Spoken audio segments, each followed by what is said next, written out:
नमस्कार बच्चों, मैं हेमलता ढारे प्रायोगिक विद्यालय भोपाल की सेवानिवृत्त हिंदी शिक्षिका हूँ। बहुत दिनों से सोच रही थी आप लोगों से मुलाकात करूँ, लेकिन मैं आ नहीं पाई। क्यों? क्योंकि मैं सैर पर चली गई थी। बच्चों, मुझे घूमना बहुत अच्छा लगता है। दूर दूर की सैर, कभी जंगलों में की सैर तो कभी बड़े बड़े शहरों की सैर, और जंगलों में पेड़ पौधे जीव जंतु इन सब को देखने का मौका मिलता है, इनके साथ रहने का मौका मिलता है।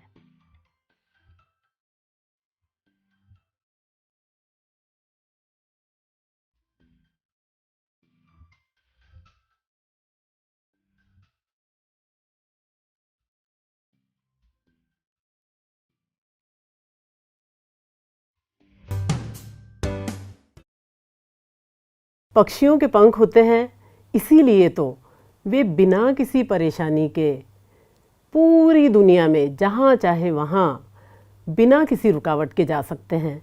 पक्षियों के लिए देश की कोई सरहद, कोई सीमा का बंधन नहीं है। पर कभी कभी ऐसा होता है कि हम उनकी इस उड़ान में बाधा बनते हैं। पिंजड़े में रहकर पक्षी के मन में क्या आता होगा, कुछ इन्हीं विचारों की कविता आज हम पढ़ने जाएंगे, जो आपकी वसंत भाग 2 की पहली कविता है। उसका शीर्षक है हम पंछी उन्मुक्त गगन के, और इसके कवि हैं डॉक्टर शिवमंगल सिंह सुमन। तो बच्चों, सबसे पहले तो कवि का परिचय हो जाए। मैं कवि का परिचय बताती हूँ आपको। सबसे पहले डॉक्टर शिवमंगल सिंह सुमन का जन्म 5 अगस्त सन 1915 को उन्नाव के झगरपुर गांव में हुआ था। उन्नाव उत्तर प्रदेश में है। उनकी कुछ प्रसिद्ध रचनाएं हैं हिल्लोर, माटी की बारात, वाणी की व्यथा, प्रलय, सृजन, और भी कई रचनाएं हैं। और भी कई कविताएं उन्होंने लिखी है, जैसी एक कविता हम अभी पढ़ेंगे। उन्हें कई पुरस्कार भी मिले, जैसे साहित्य अकादमी पुरस्कार, भारत भारती पुरस्कार। इसके अलावा पद्म भूषण और पद्मश्री पुरस्कार भी उन्हें मिला। 27 नवंबर 2002 को डॉक्टर शिवमंगल सिंह सुमन का निधन हो गया। तो बच्चों, आइए हम काव्य पाठ सुनते हैं। हम पंछी उन्मुक्त गगन के, पिंजरबद्ध न गा पाएंगे, कनक तीलियों से टकराकर पुलकित पंख टूट जाएंगे। हम बहता जल पीने वाले, मर जाएंगे भूखे प्यासे, कहीं भली है कटुक निबोरी, कनक कटोरी की मैदा से। स्वर्ण श्रृंखला के बंधन में अपनी गति उड़ान सब भूले, बस सपनों में देख रहे हैं तरु की फुनगी पर के झूले। ऐसे थे अरमान की उड़ते, नीले नभ की सीमा पाने, लाल किरण सी चोच खोल चकते तारक अनार के दाने। होती सीमा हीन क्षितिज से इन पंखों की होड़ा होड़ी, या तो क्षितिज मिलन बन जाता, या तंती सासों की डोरी। नीड़ न दो चाहे टहनी का, आश्रय छिन्न भिन्न कर डालो, लेकिन पंख दिए हैं तो आकुल उड़ान में विघ्न न डालो। हम पंछी उन्मुक्त गगन के, पिंजरबद्ध न गा पाएंगे, कनक तीलियों से टकराकर पुलकित पंख टूट जाएंगे। भाई, पंछी का मतलब तो आप समझ ही गए होंगे। पंछी का मतलब होता है पक्षी, है ना। और उन्मुक्त यानी आज़ाद। पिंजरे में बंद पक्षी कहता है कि हम खुले आसमान में उड़ने वाले हैं। हम पिंजरे में बंद होकर भला कैसे रह सकते हैं। अब देखो, ये पिंजरा, ये भले ही सोने का बना हुआ है, लेकिन पक्षी इसमें रहना नहीं चाहता। वह कहता है कि हमारे पंख जो उड़ने के लिए बने हैं, जब उड़ने के बारे में हम सोचते हैं तो खुशी से गदगद हो उठते हैं। वे पंख इन सोने की सलाखों से टकरा टकरा कर टूट जाएंगे। इन पंक्तियों के माध्यम से कवि शिवमंगल सिंह सुमन स्वतंत्रता का महत्व बता रहे हैं कि जैसे पंछी गुलाम नहीं रहना चाहता, वैसे ही हमें भी परतंत्रता या गुलामी पसंद नहीं है। हम बहता जल पीने वाले, मर जाएंगे भूखे प्यासे, कहीं भली है कटुक निबोरी, कनक कटोरी की मैदा से। पक्षी कहता है कि हम तो भाई प्रकृति में खुले उड़ते रहते हैं और बहती नदी का, झरनों का पानी पीते हैं। हमें सोने की कटोरी में रखी हुई चाहे वो अच्छी से अच्छी चीज क्यों ना हो, वह भी पसंद नहीं है। उससे तो हमें कड़वी नीम की निम्बोली अच्छी लगती है, क्योंकि कड़वी नीम कड़वी होती है तो इसका फल भी कड़वा लगता होगा। पर पक्षी को वही पसंद है, क्योंकि वह उसे उड़ते उड़ते स्वतंत्र रूप से खाने के लिए मिलता है। लेकिन इस सोने की कटोरी में रखी हुई दाना, पकवान उसे पसंद नहीं है। स्वर्ण श्रृंखला के बंधन में अपनी गति उड़ान सब भूले, बस सपनों में देख रहे हैं तरु की फुनगी पर के झूले। अब यहाँ इन पंक्तियों में पक्षी क्या कह रहा है? इस सोने की बेड़ी में बंधकर, ये उसके लिए एक तरह से एक बंधन है, तो वो कहता है कि स्वर्ण श्रृंखला के बंधन में हम अपनी गति भूल गए हैं, अपनी उड़ान को भूल गए हैं। और जब हम पेड़ की सबसे ऊंची डाल पर बैठते थे, जिसे फुनगी कहते हैं, है ना, जैसे ये देखो यहाँ तुम्हें दिख रहा होगा, ये कोई पेड़ है और ये उसकी सबसे ऊंची नाजुक सी डाल है जिस पर ये पक्षी बैठकर झूला झूलता था। तो अब वो पक्षी कह रहा है कि वो हमारे लिए सपने की बात हो गई है, क्योंकि अब मैं पिंजरे में बंद हूँ, मैं गुलाम हूँ। ऐसे थे अरमान की उड़ते, नीले नभ की सीमा पाने, लाल किरण सी चोंच खोल, चुगते तारक अनार के दाने। तो बच्चों, यहाँ भी सब सरल शब्द है। यदि तुम्हें कुछ कठिनाई लग रही होगी तो अरमान नया शब्द है। अरमान का मतलब होता है इच्छा, सीमा का अर्थ है सरहद, और तारक अनार यानी तारों रूपी अनार के दाने। तो पक्षी क्या कह रहे हैं कि हमारी तो ऐसी इच्छा थी कि हम इतना ऊंचा उड़ते कि हम नीले नभ की सीमा को प्राप्त कर लेते। भाई आसमान की भी कोई सीमा होती है क्या? पर पक्षी के कहने का मतलब ये है कि वह खूब उड़ता ही जाता और उड़ते उड़ते नीले नभ की सरहद के पार चला जाता।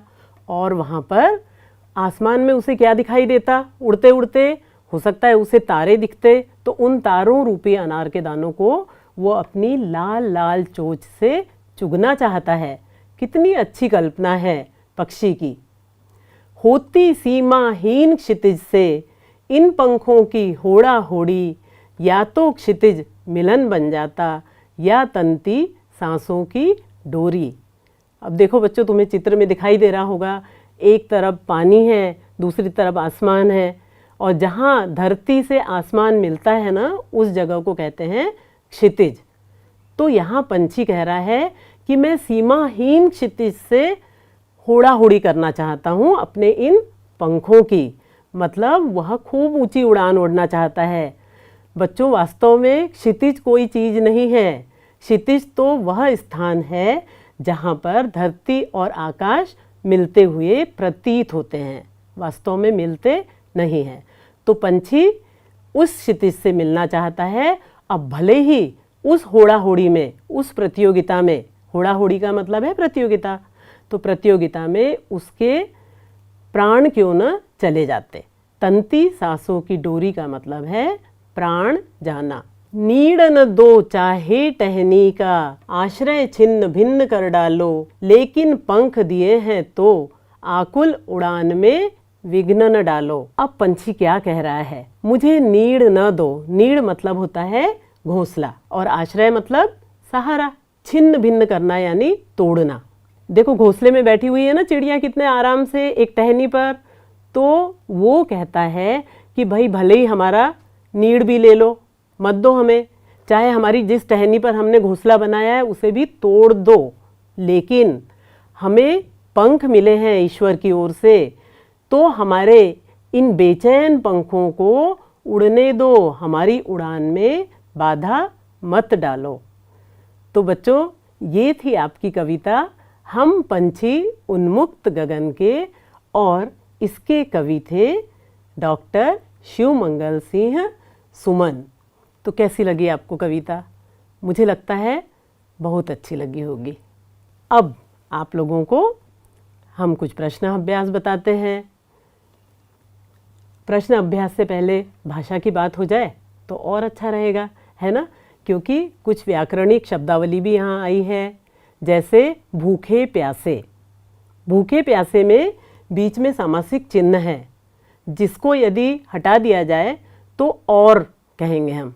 जैसे भूखे प्यासे को कहते हैं भूखे और प्यासे। ये द्वंद्व समास का उदाहरण है। द्वंद्व समास में दोनों पद प्रधान होते हैं। आप लोगों ने पढ़ा है ना समास, कि समास में दो या दो से अधिक पद आपस में जुड़ते हैं। तो द्वंद्व समास में ये दोनों ही पद समान महत्व के हैं। इसका एक और उदाहरण मैं बता दूं, जैसे माता पिता, भाई बहन, यहाँ भी दोनों पद प्रधान है ना। तो आप लोगों का काम है बच्चों, आप ऐसे 10 उदाहरण अपने मन से सोचकर लिखिए, ठीक है। और दूसरी चीज़, स्वर्ण श्रृंखला। स्वर्ण श्रृंखला ये गुणवाचक विशेषण का उदाहरण है।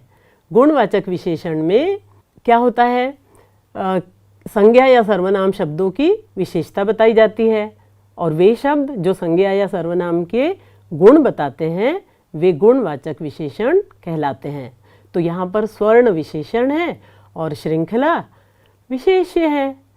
तो ऐसे ही शब्द आपको अपने मन से बनाने हैं। यहाँ हमने कनक शब्द पढ़ा था, पंछी पढ़ा, गगन पढ़ा।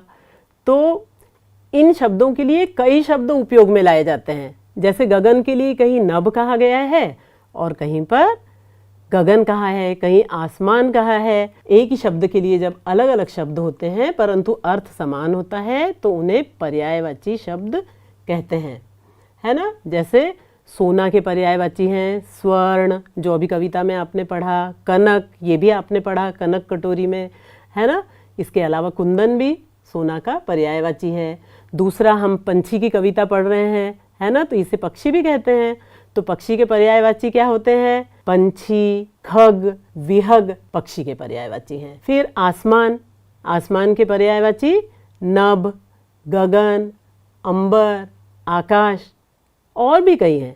फिर इसी तरह से पेड़ या तरु, तरु के पर्यायवाची हैं वृक्ष, विटप, तरु, पेड़, ठीक है। और एक और पर्यायवाची मैं तुम्हें बताना चाहती हूँ, हमने पढ़ा था ना बहता जल पीने वाले। तो जल का मतलब है पानी। पानी के भी कई पर्यायवाची हैं, वारी है, नीर है।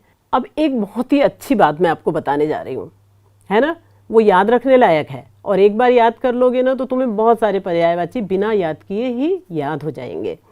जैसे पानी के पर्यायवाची में ज लगा दोगे ना तो कमल का पर्यायवाची बन जाएगा। जैसे नीर में ज लगा दिया, नीरज, ये कमल का पर्यायवाची है। अब इसी नीर में द लगा दो तो बन जाएगा नीरद, ये बादल का पर्यायवाची है। और इसी नीर में यदि धी लगा दोगे तो वह बन जाएगा नीरधी, जो कि समुद्र का पर्यायवाची है।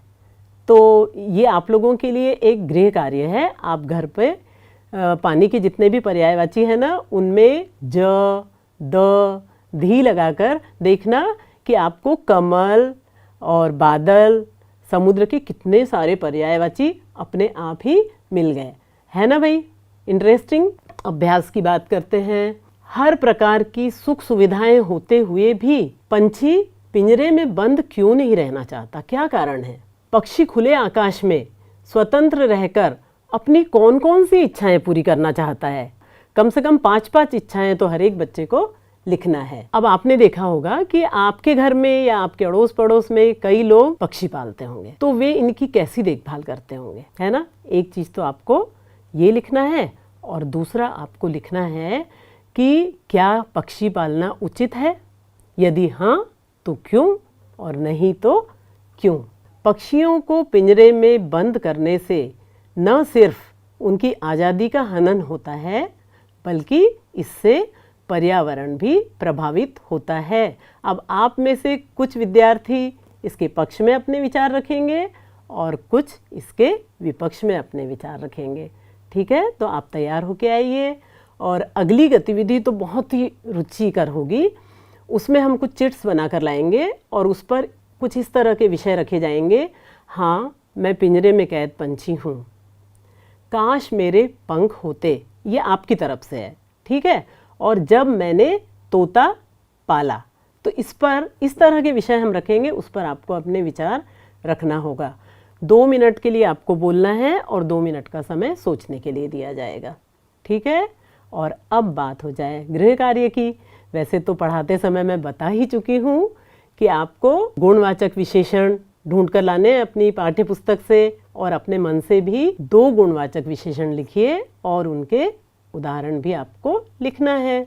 फिर जैसे मैंने बताया था भूखे प्यासे में द्वंद्व समास है, तो द्वंद्व समास के भी उदाहरण आपको लिखकर लाने हैं। मुझे लगता है कविता आपको बहुत पसंद आई होगी, जिसने आपको सोचने पर विवश कर दिया होगा कि अब हम पंछियों को पिंजड़े में कैद करके नहीं रखेंगे, चाहे हमें कितना भी अच्छा क्यों न लगता हो।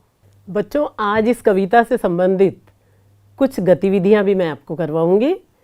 देखो, ये पिंजरा तो मैंने आपको दिखाया था ना, ये शादी के पुराने कार्ड्स का बना है। इसमें नीचे थर्मोकोल लगाया है जो पैकिंग में आया था, जिसे मैं फेंक सकती थी। ये जो पक्षी बने हैं ना, ये पुराने कैलेंडर से काटे हैं मैंने। और ये जो कनक कटोरी, सोने की कटोरी मैंने बनाई है, ये मिठाई के डब्बे को काट कर बनाई है, ठीक है। फिर ये देखो, ये तरू की फुनगी पर जो पक्षी बैठा है, ये पक्षी भी कैलेंडर का है। और ये शादी के कार्ड्स, और सबसे महत्वपूर्ण चीज़ ये देखो पीछे, ये जो शाखाएं बनी हुई हैं ना, ये न्यूज़पेपर से बनाई हैं, पुराने अखबारों के टुकड़ों से, ठीक है। फिर देखो ये खूबसूरत सी फ्रेम, इसमें भी जो चारों तरफ नीले रंग की फ्रेम आपको दिखाई दे रही है ना, ये न्यूज़पेपर की है। ये पुराने कैलेंडर का चित्र, और ये ड्राई फ्रूट्स का एक डिब्बा था जिसमें ये ट्रांसपेरेंट दिखाई देने के लिए, जिससे हम ड्राई फ्रूट्स को देख सकें, ये ट्रांसपेरेंट पॉलीथीन लगी हुई थी, तो वही भाग मैंने काट के उसकी फ्रेम बना दी, ठीक है। और अब आपको लग रहा होगा कि मैडम ने ये क्यों लाया भाई, इस डिब्बे की यहाँ क्या ज़रूरत है, ये किस चीज़ का बना है, बड़ा ही खूबसूरत दिख रहा है ना। तो यह भी मैंने वेस्ट मटेरियल से बनाया है। पूरी चीज़ें best out of the waste है, ठीक है। देखो, ये प्लास्टिक की बॉटल नीचे दिखाई दे रही होगी, इसके ऊपर ये जो पतली पतली सी सलाखें दिखाई दे रही हैं ना, ये बनी है इस न्यूज़पेपर से, ठीक है। न्यूज़पेपर को एक सलाई पर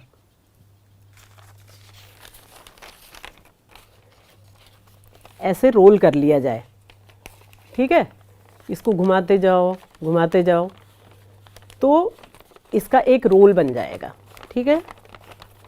इसके अंतिम सिरे को हम चिपका देंगे किसी भी चिपकाने वाली चीज़ से, ठीक है। आप लेई से भी चिपका सकते हो, गोंद से चिपका सकते हो।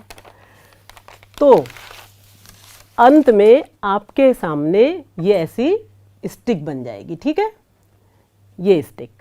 अब इस स्टिक से आप जैसा चाहे वैसा इसका उपयोग कर सकते हो। चाहे तो इनको बिल्कुल पास प्लास्टिक की बॉटल पर चिपका लो और उसको फिर पेंट कर दो, उस पर आप जैसी चाहे वैसी डिज़ाइन बना सकते हो। ये देखिए, ये पुराने कार्ड से बनाई हुई चीज़ें यहाँ है, ये पुरानी एक लेस पड़ी हुई थी, वो मैंने लगा दी है, तो बन गई ना खूबसूरत चीज़ें। अब ये आप लोगों में से कई बच्चे सोच रहे होंगे कि आखिर मैडम हमें इस कविता के साथ ये चीज़ें क्यों बता रही हैं, इस कविता से इसका क्या संबंध है। तो बच्चों, संबंध तो है, क्योंकि इन चीज़ों का पर्यावरण से संबंध है। ये पुराने न्यूज़पेपर या तो हम रद्दी वाले को दे देते हैं, या कई बार लापरवाही से न्यूज़पेपर और ऐसी कई चीज़ें हम इधर उधर फेंकते हैं, ठीक है, जो व्यर्थ ही वातावरण में उड़कर वातावरण को प्रदूषित करती हैं। और प्रदूषण का प्रभाव पेड़ पौधों पर पड़ता है, पक्षियों पर पड़ता है ना। कई तरह के प्रदूषण होते हैं, पानी में जाके सड़ेंगी गलेंगी ये चीज़ें तो जल प्रदूषण होगा, हवा में इधर उधर उड़ के भी प्रदूषण ही फैलाएंगी। तो इसीलिए हमें इन चीज़ों का सदुपयोग करना चाहिए। यदि हम प्रदूषण नहीं फैलाएंगे, इन चीज़ों का ही रिसाइकलिंग कर लेंगे, पुनर्चक्रण कर लेंगे, है ना, तो इससे कई फ़ायदे होंगे। एक तो प्रत्यक्ष रूप से हमें अच्छी चीज़ें मिल जाएगी, हमें संतुष्टि होगी कि हमने कितनी अच्छी चीज़ें बनाई। फिर अप्रत्यक्ष रूप से हम पर्यावरण को प्रदूषित होने से बचा रहे हैं। और सबसे महत्वपूर्ण चीज़, पर्यावरण के जीव जंतु, पेड़ पौधे, ये भी प्रदूषण से बचेंगे। ये यदि प्रदूषण से बचेंगे तो पर्यावरण संरक्षित होगा। पर्यावरण संरक्षित होगा तो हम भी संरक्षित रहेंगे, है ना। पर्यावरण यदि अच्छा है तो हमारा जीवन है। यदि पर्यावरण प्रदूषित होगा, हमें दूषित वायु मिलेगी और सारी चीज़ें प्रदूषित मिलेगी, तो हमारा जीवन भी खतरे में पड़ सकता है। तो अब आप लोग संकल्प करिए कि न तो पंछियों को कैद करेंगे और न अपने अड़ोस पड़ोस में या किसी को भी पंछियों को कैद में रखने देंगे। तो अच्छा लगा ना बच्चों? इस तरह की कई चीज़ें आप बना सकते हैं। आप लोग अगली कक्षा में मुझे ज़रूर दिखाना। और अब अगली बार एक और खूबसूरत रोचक कविता के साथ हम फिर मिलेंगे। तब तक के लिए नमस्कार।